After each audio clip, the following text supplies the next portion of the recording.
బులెటిన్లో మరో breaking news చూస్తున్నాం. తిరుమల తిరుపతి దేవస్థానం పరకామణి చోరీ కేసుపై ఆంధ్రప్రదేశ్ హైకోర్టులో ఈరోజు విచారణ జరిగింది. ఈ సందర్భంగా న్యాయస్థానం కీలక వ్యాఖ్యలు చేసింది. తిరుమల శ్రీవారి హుండీ కానుకల లెక్కింపు కేంద్రమైన పరకామణిలో చోటు చేసుకునే దొంగతనాలను సాధారణమైనవని కావని పరిగణించలేమని స్పష్టం చేసింది.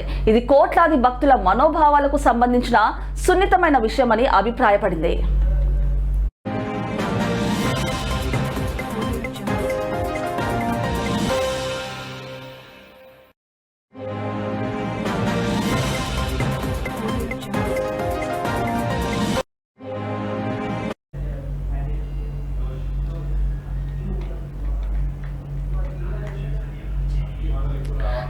పరకామణిలో కానుకల లెక్కింపు ప్రక్రియను వెంటనే ఆధునీకరించాల్సిన అవసరం ఉందని హైకోర్టు పేర్కొంది. మానవ ప్రమేయాన్ని తగ్గించి దాని స్థానంలో యంత్రాలు, ఆర్టిఫిషియల్ ఇంటెలిజెన్స్ వంటి నూతన సాంకేతికతను వినియోగించాలని టీటీడీకి సూచించింది. చోరీలు జరుగుతున్నప్పటికీ ఇంకా పాత పద్ధతులనే అనుసరించడం సరికాదని వ్యాఖ్యానించింది.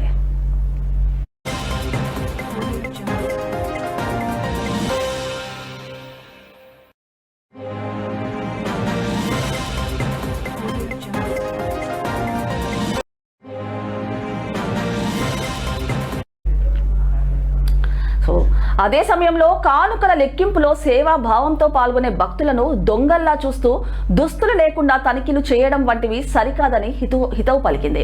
వారిని అవమానించడం తగదని పేర్కొంది. ఈ పవిత్రమైన ప్రక్రియలో అవుట్సోర్సింగ్ ఉద్యోగులను వినియోగించడానికి వీల్లేదని కూడా స్పష్టం చేసింది. ఈ అంశంపై తగిన సూచనలు, సలహాలతో తమకు ముందుకు రావాలని ఇరుపక్షాల న్యాయవాదులను ఆదేశిస్తూ తదుపరి విచారణకు వాయిదా వేసింది.